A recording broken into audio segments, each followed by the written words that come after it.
नमस्कार दोस्तों, welcome back यून चैनल स्टॉक टेक्निकल्स। दोस्तों, इस वीडियो के अंदर हम बातचीत करने वाले हैं हैप्पीएस्ट माइंड से रिलेटेड। और आपने न्यूज़ तो ज़रूर से पढ़ी होगी और अच्छे से एनालाइज की होगी। आई थिंक इस न्यूज़ के ऊपर आपने कई वीडियोस भी यूट्यूब के ऊपर देखी होंगी। बट आज के दिन हम बातचीत करने वाले हैं ये 1400 करोड़ रुपए कंपनी के अंदर कैसे कामकाज करते हुए देखने को मिलेंगे। एंड अगर देखा जाए कंपनी की ऑर्डर बुक की, जो कि जून क्वार्टर की, तो यहाँ पर हमें कंपनी के पास में 670 करोड़ रुपए पहले से देखने को मिल रहे हैं, जो इनके इनके राइज हो चुके हैं। एंड अब आने वाले समय में कंपनी के पास में कौन सी ऐसी टेक्नोलॉजी आने वाली है जहां पर कंपनी के पास में जो शेयर प्राइस है हमें 4000 रुपीज़ से लेके 6000 रुपीज़ तक ट्रेड करते हुए देखने को मिलेगा। एंड कंपनी के बारे में सारी चीज़ें जानेंगे दोस्तों इसी वीडियो के अंदर। तो अगर आप हैप्पीएस्ट माइंड के अंदर इन्वेस्टेड हैं या फिर आप इस कंपनी में इन्वेस्ट करना चाहते हैं तो ये वीडियो आपके लिए देखना बेहद ज़रूरी है। कंपनी के अंदर आपको सारी चीज़ें जानना बेहद ज़रूरी है ताकि आप कोई भी डिसीजन अपने इन्वेस्टमेंट से रिलेटेड बेहतर ले सकें, किसी भी तरह के कन्फ्यूजन में आए बगैर। यहाँ पर अगर हम कंपनी की शेयर प्राइस हिस्ट्री की बात करें तो कंपनी की लिस्टिंग हमें 166 रुपीज़ के ऊपर होते हुए देखने को मिल रही थी। एंड एक साल के बाद आज के दिन हमें 1000 के ऊपर शेयर प्राइस ट्रेड करते हुए देखने को मिल रहा है। हालांकि कंपनी ने अपने 1500 रुपये के लेवल को अचीव किया था, बट जियो पॉलिटिकल इशू की वजह से यहाँ से हमें कंटिन्यू बेसिस पर रिकवरी आते हुए नहीं देखने को मिली और एक काफ़ी अच्छा हमें डाउन ट्रेंड देखने को मिला। कंपनी के अंदर लोअर लो और लोअर हाई बनते हुए देखने को मिले। बट अच्छी बात यह है कि यहाँ पर कंपनी ने अपने 1000 रुपीज़ को काफ़ी अच्छे से संभाला और इसके ऊपर सस्टेन करने की कोशिश करते हुए देखने को मिल रही है। पिछले 4 से 5 महीने में कंपनी यहीं पर हमें ट्रेड करते हुए देखने को मिल रही है। तो एक कंपनी के लिए, स्टेबिलिटी के लिए और शेयर होल्डर्स के लिए काफ़ी प्लस और पॉजिटिव पॉइंट निकल के आते हुए देखने को मिलता है। अब बात कर लेते हैं यहाँ पर कि कंपनी को ये 1400 करोड़ का फंड रेज करने की ज़रूरत आखिर पड़ी ही क्यों। यहाँ पर आप देखेंगे कि कंपनी आपको बीएसई और एनएसई पर दोनों जगह पर लिस्ट होते हुए देखने को मिलेगी। कंपनी की मार्केट कैप 14,000 करोड़ से ऊपर की है, तो एक अभी भी आप स्मॉल कैप कंपनी कंसीडर करके चल सकते हैं। शेयर प्राइस के बारे में हम पहले ही बातचीत कर चुके हैं। एंड लो एंड हाई की बात करें 786 रुपये का कंपनी का लो रहा, जबकि 1439 रुपये का कंपनी ने 52 वीक हाई लगाया। स्टॉक की पी आपको 74 की देखने को मिलेगी, बुक वैल्यू 45 की है। डिविडेंड यील्ड भी कंपनी आपको छोटी मोटी देती है। एंड आरओसी और आरओई दोनों ही कमाल किए हैं, जो कि 30% से लेके 31% के ट्रैक रिकॉर्ड में देखने को मिल रही है। एंड फेस वैल्यू अभी स्टॉक की आपको 2 रुपये की देखने को मिलेगी। कंपनी के पास ऑपरेटिंग प्रॉफिट मार्जिन काफ़ी अच्छा है, जो कि 24% का देखने को मिलता है। डेट तो है कंपनी के ऊपर, जो कि डेट टू इक्विटी रेशो की बात की जाए तो 0.37 का देखने को मिलता है। तो ये 1 से नीचे है एंड 50 से भी नीचे है, 0.50 से। तो यहाँ पर भी एक ही प्लस पॉइंट कंपनी के लिए निकल के आता है। ऑलमोस्ट कंपनी आपको डेट फ्री देखने को मिलती है।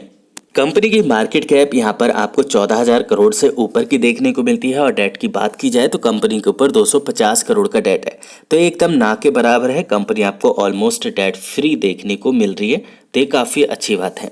एंड यहाँ पर अभी हम बात कर लेते हैं कि 1400 करोड़ रुपए का फंड रेज की ज़रूरत कंपनी के लिए क्यों पड़ी। तो यहाँ पर आप देख सकते हैं कंपनी का जो नेट कैश फ्लो है अभी हमें माइनस में जाते हुए देखने को मिला था, और वो क्यों देखने को मिला, जियो पॉलिटिकल इशू की वजह से। क्योंकि कंपनी अपना जो व्यापार है अदर्स कंट्री में बहुत अच्छा करती है। फॉरेन कंट्री से कंपनी का मोर देन 78% का रेवेन्यू जनरेट होता है, और फॉरेन कंट्रीज़ में क्या हालत है आप बहुत अच्छे से जान रहे हैं।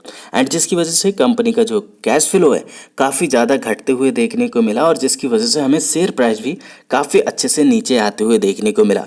एक समय तो ऐसा था कंपनी के अंदर हमें 45% तक का करेक्शन देखने को मिल रहा था, बट आज के दिन या फिर लास्ट ट्रेडिंग सेशन में यहाँ पर हमें 2% से ऊपर की रिकवरी भी देखने को मिली, जो कि काफ़ी प्लस पॉइंट वाली बात निकल के आ जाती है। कंपनी के अगर हम कामकाज की बात करें, कुछ बेसिक इन्फॉर्मेशन लेने की बात करें, कंपनी का गठन हमें 2011 में होते हुए देखने को मिला, और कंपनी की लिस्टिंग अभी हमें हाल फिलहाल होते हुए देखने को मिल रही है। कंपनी का हेडक्वार्टर हमें बेंगलोर में देखने को मिलता है, बेंगलोर से ही कंपनी ऑपरेट करती है। एंड कंपनी का बिजनेस हमें कई कंट्रीज में देखने को मिलता है, जहाँ पर USA and UK, Canada, Australia, middle east में देखने को मिलता है। एंड कंपनी यहाँ पर जो सर्विसेज प्रोवाइड करती है हमें डिस्रप्टेड टेक्नोलॉजीज देखने को मिलती हैं, जिनके अंदर artificial intelligence and blockchain, cloud, digital process and automation देखने को मिलता है, इंटरनेट ऑफ थिंग्स देखने को मिलती है। Company robotic, drones, security and virtual reality के ऊपर भी कामकाज में लगी हुई है। सबसे अच्छी बात यह है और प्लस पॉइंट भी है कंपनी के लिए कि अपनी सेक्टर में जो एक कंपनी जो ये सर्विसेज प्रोवाइड करते हैं, इनके सेक्टर में कंपनी यहाँ पर 4th नंबर पर रैंक करते हुए देखने को मिलती है। अब यहाँ से आपको पता लगेगा कि कंपनी यहाँ पर 1400 करोड़ का फंड रेज क्यों करना चाहती है, क्योंकि यहाँ पर देखा जाए तो कंपनी यूएसए से मोर देन 78% का रेवेन्यू जनरेट करती है, जो कि 2019 में देखा जाए 75% का रेवेन्यू जनरेट करती थी। तो कंपनी ने अपने बिजनेस को यूएसए के अंदर इंक्रीज किया है, इंडिया के अंदर भी इंक्रीज किया है। लास्ट ईयर की बात की जाए 9% का रेवेन्यू था, अभी इंडिया के अंदर 12% का रेवेन्यू जनरेट होते हुए देखने को मिलता है। एंड यूरोप की बात की जाए तो यूरोप के अंदर भी कंपनी ने अपने बिजनेस को थोड़ा सा डिक्रीज किया है। यूरोप के अंदर हमें 13% का रेवेन्यू आते हुए देखने को मिल रहा था और अभी की डेट में देखा जाए तो यहाँ पर 7% का रेवेन्यू है। रॉ के अंदर 3% ये स्टेबल देखने को मिलता है। तो यहाँ पर अगर कंपनी का रेवेन्यू के अंदर अगर थोड़ा सा भी डिक्लाइन आता है तो कंपनी की पूरी बैलेंस शीट, कंपनी की क्वार्टरली रिजल्ट के अंदर हमें इफेक्ट आते हुए देखने को मिलता है। और जियोपॉलिटिकल इशू की वजह से कंपनी के अंदर हमें जो चीज़ें देखने को मिली आप सबके सामने देखने को मिल रही हैं। एंड कंपनी के नेट कैश फ्लो हमें माइनस में जाते हुए देखने को मिले। अगर जिस कंपनी के कैश फ्लो भरपूर होते हैं, कंपनी कैश रिच होती है, तो उन्हें ऐसे फंड रेजिंग की ज़रूरत नहीं पड़ती है।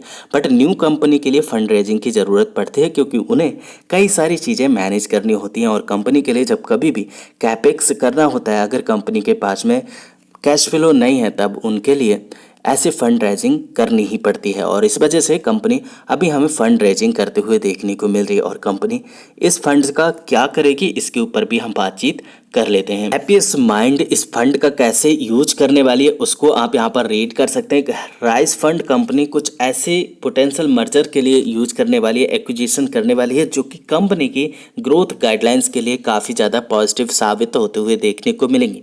एंड आने वाले दिनों में कंपनी का जो ग्रोथ है हमें 25% के CAGR के साथ में ग्रो होते हुए देखने को मिलेगी। एंड कंपनी का जो गोल हमें देखने को मिल रहा है फाइनेंशियल ईयर 31 में, यहाँ पर $1 बिलियन का देखने को मिल रहा है। अगर हम बात करें फाइनेंशियल ईयर 2022 की, तो यहाँ पर कंपनी के पास में 146 मिलियन का देखने को मिल रहा है। तो कंपनी का यहाँ से यहाँ तक की जंप लगाने के लिए अभी 10 ईयर्स का टाइम देखने को मिल रहा है। और इस 10 ईयर्स के अंदर जो शेयर प्राइस हमें इंक्रीज होते हुए देखने को मिलेगा, 4000 रुपीज़ से हमें 6000 रुपीज़ के बीच में ट्रेड करते हुए देखने को मिल सकता है कंपनी का शेयर्स, क्योंकि कंपनी की जो ग्रोथ है हमें 25% की CAGR के साथ में ग्रो होते हुए देखने को मिलेगी। फिलहाल कंपनी के अगर हम पोटेंशियल के बारे में बातचीत करें तो कंपनी के पास में काफ़ी अच्छा पोटेंशियल देखने को मिलता है आगे ग्रो करने के लिए, क्योंकि यहाँ पर देखा जाए तो कंपनी की सेल्स है हमें काफ़ी अच्छे डिजिट में देखने को मिल रही हैं। 63% 10 ईयर्स में, 19% हमें 5 ईयर्स में एंड 21% हमें 3 ईयर्स में देखने को मिले। ये तब का है जब हमें पूरी इंडस्ट्री के अंदर सारी कंपनी धराशायी होते हुए देखने को मिल रही है। ये उस टाइम का सेल्स हमें कंपनी का देखने को मिल रहा है। एंड अभी की बात की जाए तो कंपनी की प्रॉफिट ग्रोथ भी काफ़ी अच्छी देखने को मिल रही है, जो कि 25% से लेके एंड 5 ईयर्स की बात की जाए 112% की दर से कंपनी की सेल्स इंक्रीज हो चुकी हैं। बट जियोपॉलिटिकल की वजह से हमें कंपनी की नेट कैश फ्लो थोड़े से माइनस में देखने को मिल रहे हैं, जिसकी वजह से कंपनी के पास में अभी फंड रेजिंग का मुद्दा देखने को मिल रहा है। एंड अभी बात की जाए इसके लिए कंपनी न्यू शेयर्स को लॉन्च करेगी, एंड जिसकी वजह से कंपनी इतना बड़ा फंड रेज करने वाली है। एंड अभी की बात की जाए कंपनी के रिटर्न ऑन इक्विटी की ट्रैक रिकॉर्ड भी काफ़ी अच्छा देखने को मिलता है, जो कि 15% से लेके 39% के बीच का देखने को मिल रहा है। अभी कंपनी की लिस्टिंग हाल फिलहाल की देखने को मिल रही है, तो आपको CAGR तो देखने को नहीं मिलेंगे।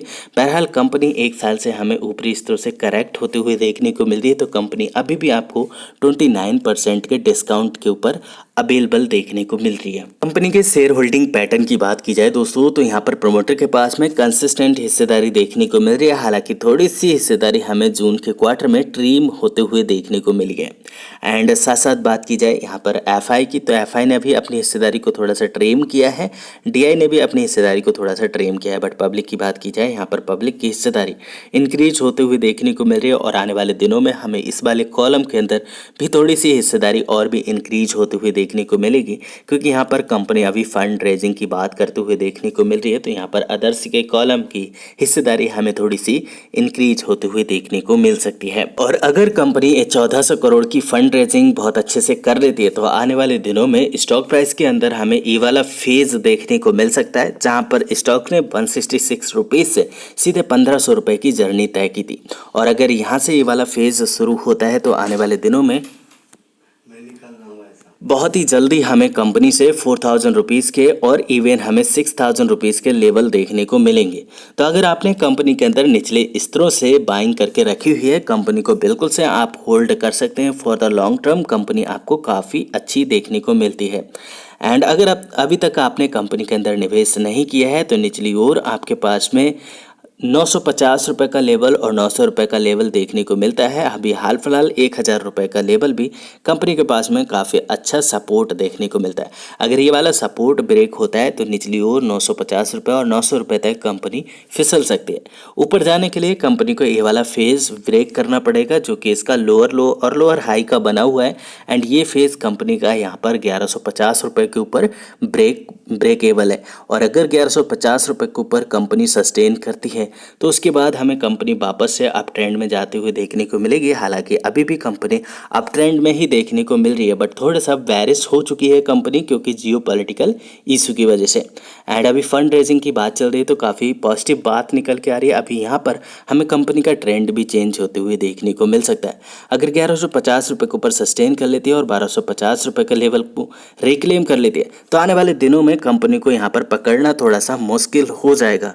क्योंकि अगर आप देखें, जैसे कंपनी के अंदर लिस्टिंग हुई थी, बहुत ही पीछे मैं ले जाना चाहता हूँ, यहाँ पर कंपनी के पास में थोड़ा सा हमें डिक्लाइन आते हुए देखने को मिला था। और जैसे ही कंपनी ने यहाँ पर ब्रेकआउट दिया और इसके ऊपर सस्टेन किया, उसके बाद आप देख सकते हैं 90 डिग्री के एंगल में कंपनी ने आपको रिटर्न बना के दिए थे। इनकेस अगर मेरे द्वारा दी गई जानकारियाँ दोस्तों आपको अच्छी लगती हैं, पसंद आती हैं, बातें समझ में आती हैं, नीचे लाइक का बटन है उसको जरूर प्रेस कीजिएगा और मुझे ज़रूर से इनकरेज कीजिएगा। एंड फिर मिलेंगे दोस्तों नेक्स्ट वीडियो में। तब तक आप अपना बहुत ढेर सारा ख्याल रखिए। कोई भी क्वेश्चन क्वेरी है निश्चिंत होकर, बेझिझक होकर आप नीचे कमेंट बॉक्स में मेरे साथ शेयर कर सकते हैं। Thanks for watching, see you next video, bye bye for now, God bless.